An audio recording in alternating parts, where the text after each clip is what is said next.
હા બેટા, આટલું રુદન ના કરો મારા બાળ.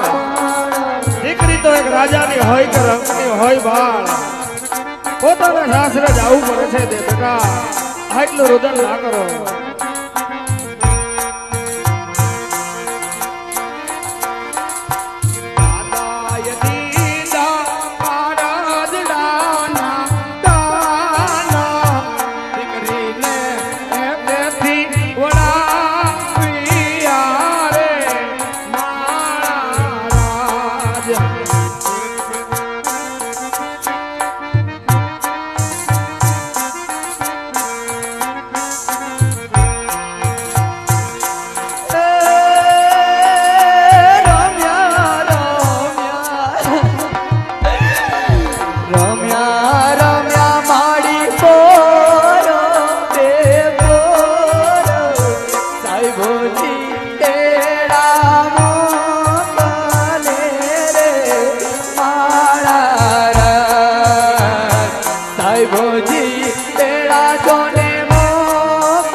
દાદાનું આંગણિયું મેલી માતાની મમતાને મેલી ખાલી દીકરી સાસરિયાની